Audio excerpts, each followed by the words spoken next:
வணக்கம். என் தாய் தந்த தமிழுக்கே முதல் வணக்கம். போன நியூ இயர் ஃபங்க்ஷன் அப்போ ஒரு சின்ன உரையாடல் ஆரம்பித்தோம். அது யாரை பற்றிங்கிறத கடைசியாக தான் சொன்னோம். அதே மாதிரி இந்த வருஷம் ஒரு சின்ன உரையாடல். அது எதை பொறுத்துங்கிறத ஆடியன்ஸ் நீங்களே கெஸ் பண்ணுங்க. எனக்கு உருவம் கிடையாது, மொழியும் கிடையாது, ஆனால் என்னை உருவகப்படுத்தினால் ஒரு சரித்திரமே படைக்கலாம். 1000 போர்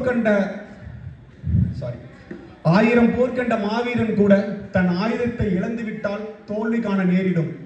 ஆனால் வாழ்க்கை என்னும் போரில் என்னை ஆயுதமாய் கையாள்பவனுக்கு தோல்வி என்பது என்றுமே கிடையாது. புரியாதவர்களுடனும் உங்களை புரிந்து கொள்ளாதவர்களுடனும் பயணிக்கும் பொழுது நானே உங்களின் சிறந்த ஊன்றுகோலாக இருப்பேன்.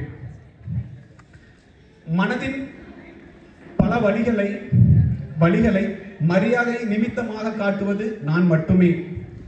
காதலில் திளைத்து நிற்கும் இரு மனங்களின் உச்சமும் நானே. என்னை சரிவர புரிந்து கொள்ள இதுவரை எந்த மொழியும் இல்லை. உன் எதிரியை நீ அணுவணுவாய் கொள்ள வேண்டும் என்றால் என்னை சிறந்த ஆயுதமாக நீ தேர்ந்தெடுக்கலாம். உன் எதிரியை நீ அணுவணுவாக கொள்ள வேண்டும் என்றால் என்னை தவிர சிறந்த ஆயுதம் எதுவுமே இல்லை. 1000 நூல்கள் கற்றுக் கொடுக்கும் பாடத்தை அரை நொடியில் நான் கற்றுக் கொடுப்பேன். சிந்திக்க வைப்பதிலும் சரி, சிரிக்க வைப்பதிலும் சரி நான் சிறந்த வித்தகன். யாருன்னு சொல்ல முடியுமா?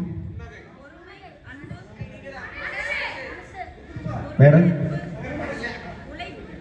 வேற இல்ல.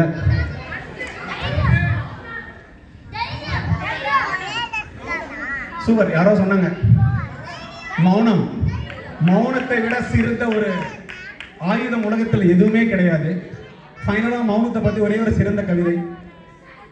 பேசுவதற்கு 1000 கோடி வார்த்தைகள் இருப்பினும் மௌனம் மட்டும் அழகாய் பேசும், யார் மனதையும் புண்படுத்தாமல். நன்றி.